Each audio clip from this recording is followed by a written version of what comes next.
In the heart of southern Africa, beneath the sky painted with endless stars, stretched a wild, untamed field. Here, two lions, a bold male and his fierce yet gentle female companion, roamed freely for years. Together, they ruled the vast grasslands, their paws carving paths through the golden sea of swaying blades. They hunted as a seamless pair, their amber eyes glinting with trust and instinct, chasing antelope under the blazing sun and resting beneath acacia trees. When the moon rose high, life was raw, beautiful, and there's until the world began to shift. The climate turned cruel. Rivers that once sparkled like veins of life shriveled into cracked, dusty beds. Prey once plentiful scattered or vanished, their numbers dwindling as the drought tightened its grip. The lion's roars, once triumphant, grew hollow with hunger. The female's ribs began to show beneath her tawny coat, and the male's proud mane seemed to droop under the weight of survival. One evening, as the sun bled red across the horizon, they locked eyes in silent agreement. Their old territory could no longer sustain them. They had to leave. Their journey began under a crescent moon, paws pounding the earth as they crossed hundreds of kilometers. Hunger gnawed at their bellies, and the night's broad threats hyenas cackling in the shadows, rival predators eyeing their weakened forms. Yet they pressed on, driven by an unspoken promise to find a new home. Each night, the male stood sentinel, his silhouette stark against the starlit plain, while the female curled up to steal moments of rest.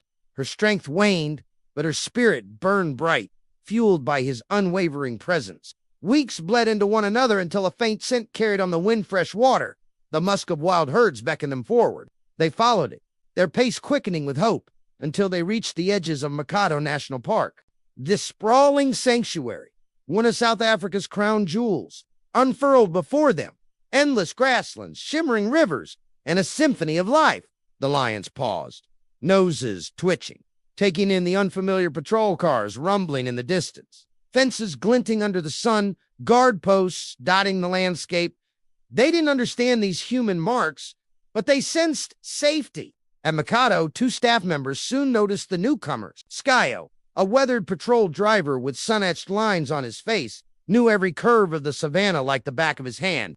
Namsa, a sharp-eyed animal observer, carried a notebook worn from years of scribbling the reserve's secrets. One morning, as the sun spilled gold over the central river, they spotted massive paw prints pressed into the mud too large, too fresh to belong to their resident lions. Strangers, Ccio muttered, exchanging a glance with Namsa. They decided to watch from afar, their hearts pounding with curiosity and caution. The male lion's roar shattered the stillness that first night, a deep, resonant claim to this new land. The female, still adjusting, paced restlessly, her eyes darting at every rustle. Ccio and Namsa observed silently, noting their gaunt frames and tireless spirit. The lions hunted small antelope, a hare here and there, proving their resilience. But Namsa's keen gaze caught something else. The female moved slower some days, her steps deliberate. She might be carrying a cub, she whispered to Ccio one dawn. He nodded, watching the male hover closer to her, protective and tender. If true, it was a spark of hope for Makado's conservation dreams. 4 months later, the signs were undeniable. The female's belly swelled, her gait grew heavy, and the staff buzzed with quiet excitement. Ccio stashed medical gear in his patrol car just in case while Namsa tracked her every move. Resting hours, eating habits, the male's watchful moods. The park held its breath, praying for a smooth birth. But nature, ever unpredictable, had other plans. One stormy afternoon, the female's labor began. For 2 agonizing days, she writhed in pain, her moans cutting through the wind. The male circled her, his mane bristling, his roars tinged with desperation. Ccio and Namsa watched from their car, hearts sinking. "She's struggling," Namsa said, her voice tight. "If we don't act 28 help, she could die." Intervention was risky sedating. The male might provoke him. Anesthetizing her mid-labor could harm the cub. With no safe options, they chose instinct over protocol. Ccio eased the car closer, eyes locked on the male, who roared, mane flaring, muscles coiled. The female whimpered softly, her strength fading.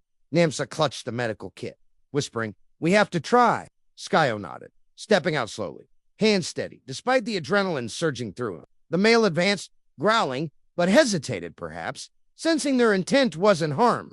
Namsa edged toward the female, her voice a soothing murmur. Easy, girl. We're here to help. The lioness's eyes softened, exhaustion overriding fear. Namsa injected a birthing aid quick. Precise Stand retreated as Ccio stood guard. The male loomed close but held back, his growl softening to a rumble. Time crawl. 2 hours of contractions gripped the lioness until, at last, a tiny cub emerged, slick and fragile. The male approached, licking his newborn, while the female panted, her eyes alight with relief. Ccio let out a quiet cheer. Namsa checked the cub healther. Perfect then gave the mother a tonic boost. The male glanced at him, a silent acknowledgement passing between species. They withdrew, leaving the family to bond. They named them Kota, the brave male, Leia, the hopeful female, and Mosi, the cub symbolizing a new dawn. As the car rolled away that windy afternoon, Namsa wiped tears, pride swelling in her chest. Ccio grinned. A day I'll never forget. Word spread through Makadalia's safe delivery was a triumph. The next day, Kota and Leia stood atop a slope, Mosi tottering at their feet, watching the patrol car with curious eyes. The male no longer growled. Trust had taken root. Months passed. Mosi grew, learning to stalk with Leia and roar with Kota. The family thrived under Makado's care, a living testament to human-wildlife harmony.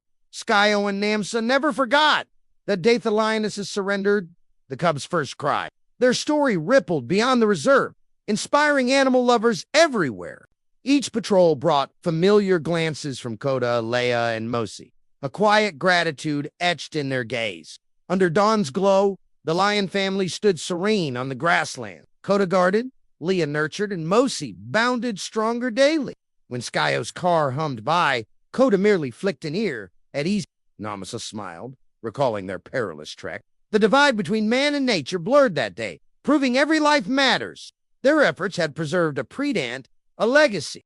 As the sun dipped low, Kota's roar rolled across the plains, a tribute to storms endure. Leia licked Mosi, cradling new life, while Ccio and Namsa drove back, hearts full. They knew each return would bring those knowing looks from the lions, a bond forged in courage. The wind carried wild scents and distant music, stars igniting above. Mosi slept in Leia's embrace, Kota vigilant, and from afar, the staff watched, their mission complete. And so, dear friends, the tale of Kota, Leia, and Mosi lives on, a beacon of hope, a call to protect the wild. If this moved you, please like and subscribe to support our journey. Together, we can keep these stories alive.